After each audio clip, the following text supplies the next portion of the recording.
Taste of ডিভিজিবিলিটিজ বা বিভাজ্যতাৰ পৰীক্ষা এই সম্পৰ্কত প্ৰত্যেকজন কম্পিটিটিভ এক্সাম দিবলৈ যোৱা ছাত্ৰ ছাত্ৰীয়ে এই সম্পৰ্কত সম্যক জ্ঞান থকাটো অতিকৈ প্ৰয়োজন আছে। আমি বিভাজ্যতাৰ পৰীক্ষা আমি কেনেকৈ কৰিম?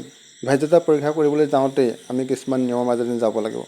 সেই নিয়মবোৰ এনেকুৱা হ'ল, আমি প্ৰথমতে যদি চাওঁ 2ৰে আমি কোনবিলাক সংখ্যা আমি বিভাজ্য কৰিব পাৰোঁ। আমি চাওঁ যদি সংখ্যাবিলাকৰ শেষত বা এটা সংখ্যাৰ একক স্থানত 0, 2, 4, 6 or 8 এই সংখ্যাকেইটা যদি থাকে তেতিয়াহ'লে আমি সেই সংখ্যাটোক 2ৰে বিভাজ্য হয় বা 2ৰে বিভাজ্যতা সংখ্যা বুলি আমি ক'ব পাৰোঁ।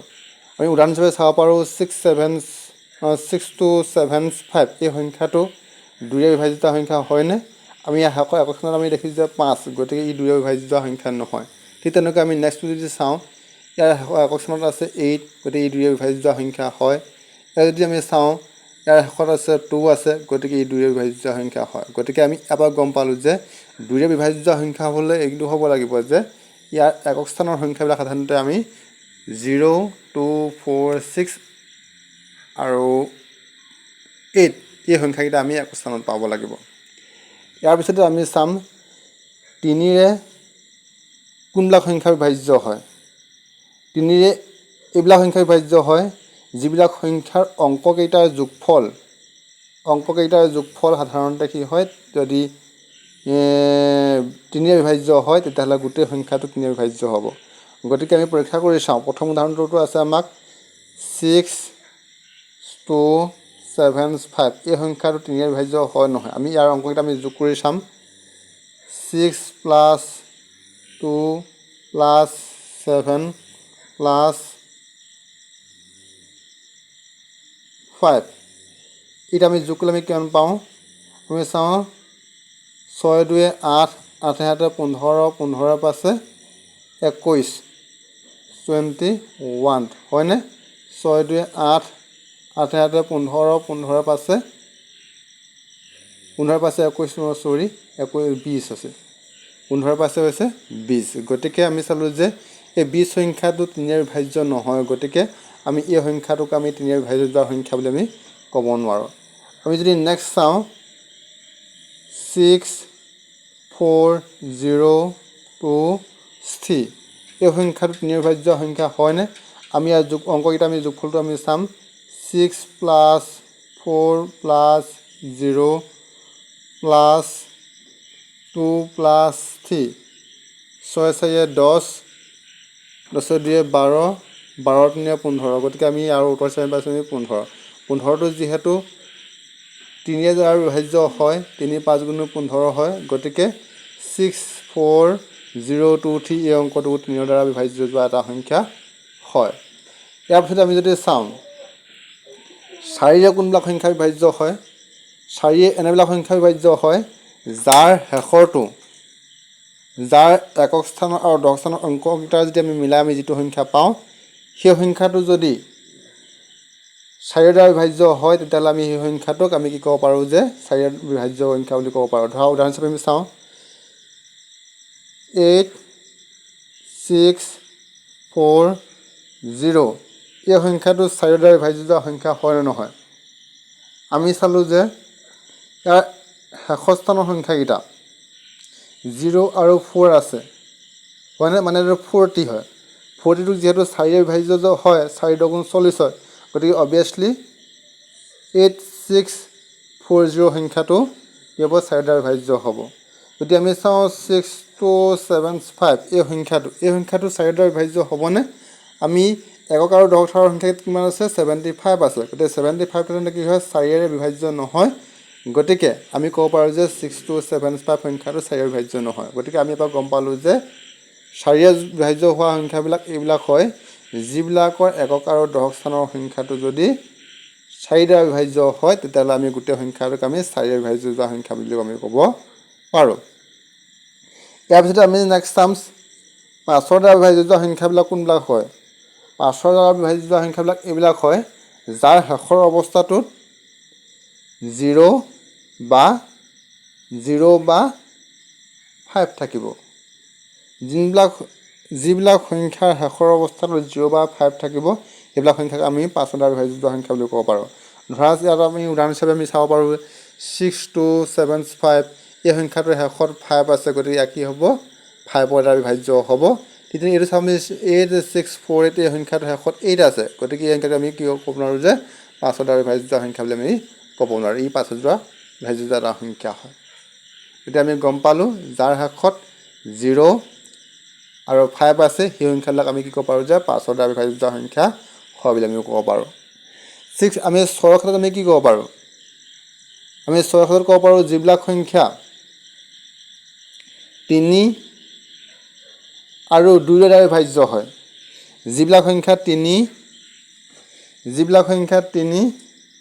আৰু 2ৰ দ্বাৰা বিভাজ্য হয় সেই সংখ্যাবিলাক আমি কি হয় 6ৰ দ্বাৰা বিভাজ্য সংখ্যা বুলি আমি ক'ব পাৰোঁ নেক্সট আমি যদি চাওঁ কোনবিলাক সংখ্যা সাধাৰণতে 7ৰ দ্বাৰা বিভাজ্য হয় 7ৰ দ্বাৰা বিভাজ্য হোৱা সংখ্যাবিলাক সাধাৰণতে আমি অকণমান গুৰুত্বপূৰ্ণ বা আমি অকণমান মানে কি বুলি কয় গুৰুত্ব দিবলগীয়া কথা হ'ল 7ৰ এনেবিলাক সংখ্যা 7ৰে বিভাজ্য সংখ্যাবিলাক আমি এনেধৰণে ক'ব পাৰোঁ ধৰা এটা সংখ্যা লিখিলোঁ 642 এই সংখ্যাটো সাধাৰণতে কি হয় 7ৰে বিভাজ্য হয় নহয় আমি তাক চাব পাৰোঁ গতিকে আমি এই সংখ্যাটো 7ৰে বিভাজ্য হয় নহয় আমি তাক চাবলৈ আমি কি কৰিব লাগিব আমি যিটো শেষৰ সংখ্যা হয় সেই শেষৰ সংখ্যাটো আমি ডাবল কৰি দিম অৰ্থাৎ আমি কি কৰিব লাগিব যে ডাবল মানে হৈছে ইয়াৰ লগত 2 লগত আমি এটা কি কৰিলোঁ আমি 2 ওপৰত আমি কিমান পালোঁ আমি 4 পালোঁ আৰু নেক্সট এই সংখ্যাটোৰ লাষ্টৰ বা একেস্থানৰ সংখ্যাটোৰ আগৰ সংখ্যাকেইটাৰ পৰা আমি কি কৰিব লাগিব যে আমি ডাবল কৰি দিয়া সংখ্যাটো আমি বিয়োগ কৰিব লাগিব আমি আগত কি আছে আমি 64 আছে 64 পৰা আমি মাইনাছ কৰি দিলোঁ কিমান 4 বিয়োগ কৰিলোঁ থাকিলে 6 থাকিলে 60 থাকিলে গতিকে এই 60টো সাধাৰণতে কি হয় 7ৰে বিভাজ্য সংখ্যা হয়নে 7ৰে বিভাজ্য সংখ্যা হয়নে যদি 7ৰে বিভাজ্য সংখ্যা হয় তেতিয়াহ'লে কি হ'ব যে 642 সংখ্যাটো কি হ'ব 7ৰে বিভাজ্য হ'ব গতিকে আমি 7ৰে বিভাজ্য সংখ্যা আমি গম পালোঁ যে একক স্থানৰ সংখ্যাটো আমি ডাবল কৰিব লাগে একক স্থানৰ সংখ্যাটো ডাবল কৰাৰ পিছত আগৰ সংখ্যাকেইটাৰ পৰা আমি ডাবল সংখ্যাটো বিয়োগ কৰি দিব লাগে বিয়োগ কৰি যিটো আমি উত্তৰ হিচাপে আমি পাওঁ আমি সেই উত্তৰটোক আমি কি কৰিব লাগিব যদি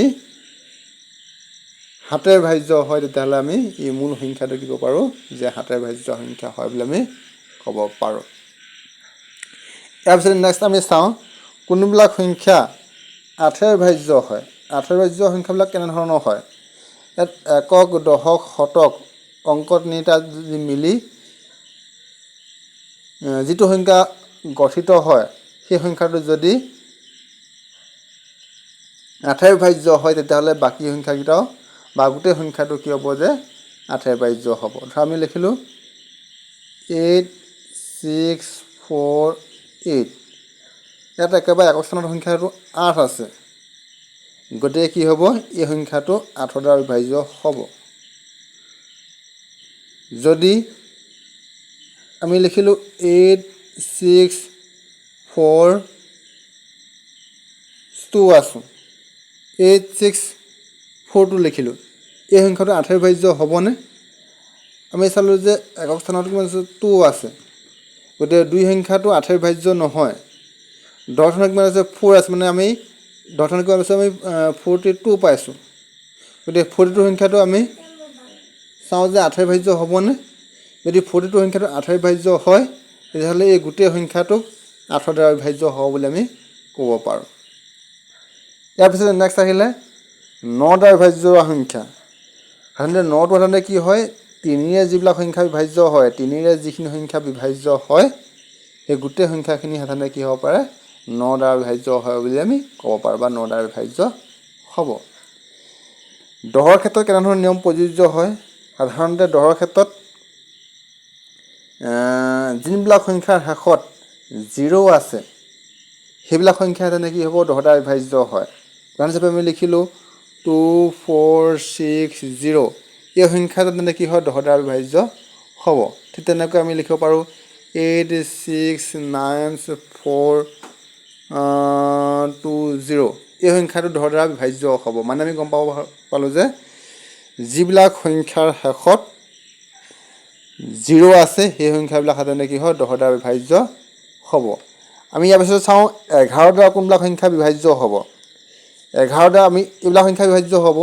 আমি লিখিলোঁ ধৰা উদাহৰণ হিচাপে 6 2 7 5 এই সংখ্যাটোৰ যুগ্ম স্থানৰ সংখ্যাবিলাকৰ যোগফল মাইনাছ অযুগ্ম স্থানৰ সংখ্যাবিলাকৰ যোগফল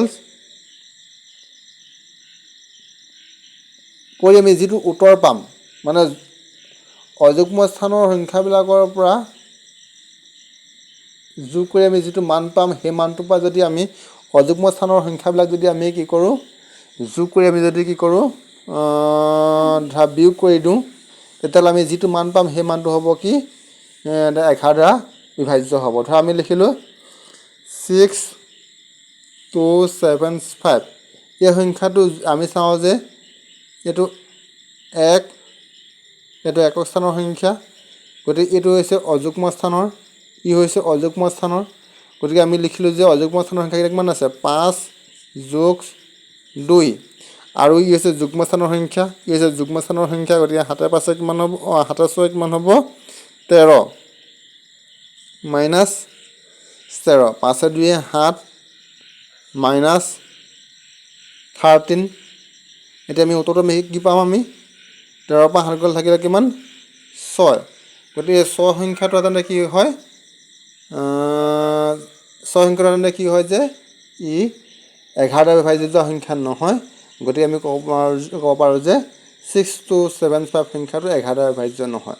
গতিকে 11 দ্বাৰা বিভাজ্য হ'বলৈ কোনবিলাক সংখ্যা লাগিব, সাধাৰণতে যুগ্ম স্থানৰ সংখ্যাবিলাকৰ যোগফল আৰু অযুগ্ম স্থানৰ সংখ্যাবিলাকৰ যোগফল যদি আমি বিয়োগ কৰোঁ, বিয়োগ কৰিলে যিটো মান পাম সেই মানটো যদি 11 দ্বাৰা বিভাজ্য হয়, তেতিয়াহ'লে আমি ক'ব পাৰোঁ যে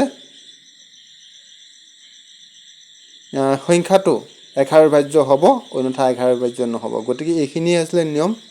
এইখিনি নিয়ম যদি আমি জানি থ'লে সাধাৰণতে কি হয় আৰু ভৱিষ্যতলৈ কামত দিব। ধন্যবাদ।